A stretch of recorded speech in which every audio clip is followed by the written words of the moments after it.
I want our people to understand one very thing. At the end of this very race, Biafra is going to emerge. It doesn't matter what anybody does. And to our African friends and brethren, I want them to also understand this. We talk about Pan-Africanism. Pan-Africanism cannot take off without Biafra, because we do need a genuinely free country in Africa to be able to drive that very critical and important initiative.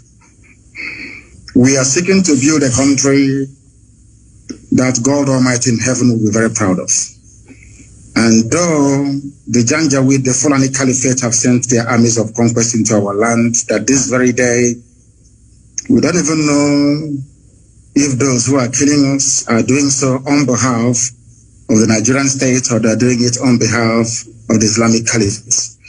Because as we well know, ISIS is now in Niger State. Very soon they'll be in Kogi, and then from Kogi they'll come into Anambra, and the real war will begin.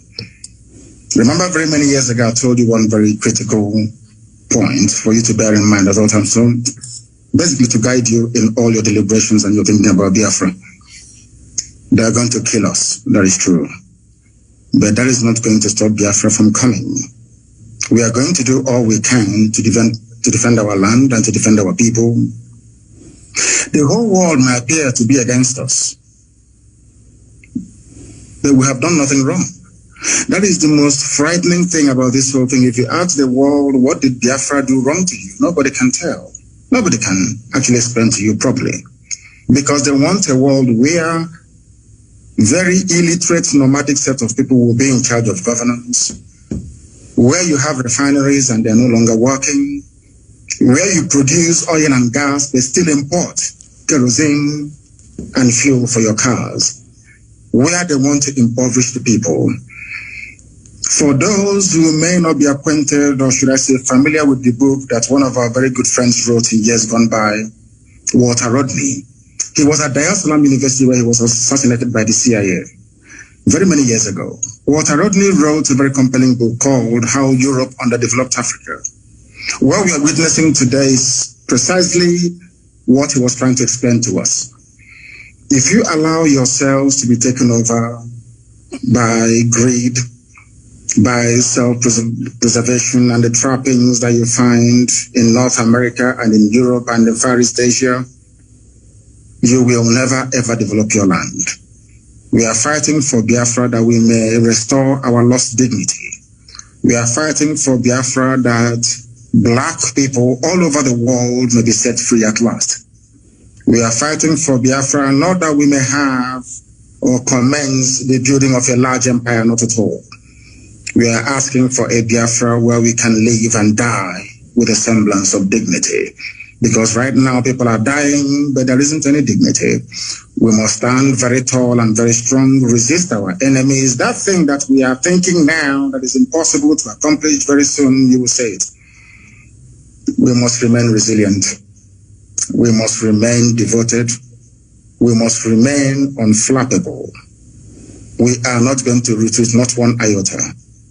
If at the end of this race there is only one Biafran man and one Biafran woman left, may they continue to expand. They killed us, 5 million of us, after the war. After the war in 1970, we had lost 5 million people. But there we are still the largest ethnic bloc anywhere in the entire Nigeria. Because God is faithful. And at this very critical time, this very Elohim that we worship is not going to abandon us. I'm not saying we're going to fold our hands in prayer and fasting alone. No, we are going to do what we have to do to ensure the survival of our race. An attempt has been made in the past to exterminate us. The British supported the killing and the mass slaughter of Biafrans because of crude oil and gas. That Ojukwu told Harold Wilson, we cannot give to you. This resource belongs to the people, and that was the end of it. And he said, because of that, we're going to kill you. And sadly, Britain is still doing something till this very day. A supposedly civilized and advanced country, aiding and abating the slaughter of an indigenous population because of oil and gas. Therefore, I'm asking all of you to remain very resolute, to remain very strong. Do not allow yourself to become distracted. we have almost won. As Dr. Basanga said here a short while ago, we have awoken the consciousness of not just ethnic nationalities within Nigeria, but the entire African continent as a whole. We have won the debate. Now is the time for us to restore Biafra. And once that is done, believe you me, everybody will come to Biafra and to pay homage. Or should I say pilgrimage in this case. So we are winning. Many are dying, I know that to be true. A few days ago, we lost the mother of our very, very formidable barrister, Okorafo. But that's not going to stop us. Because I know that they will kill us, we will kill them in the end. Biafra will come. And Biafra is very, very close. I want our people to develop the mindset of the Afghans. Never say die. There were a group of people called the Mau Mau in Kenya. There were a group of people called the Kumeko in our land. These are the two people that forced the British to a standstill. Go and ask anywhere. And the remnants, of course, of Benin Kingdom, we must acknowledge them because they also fought very gallantly as well.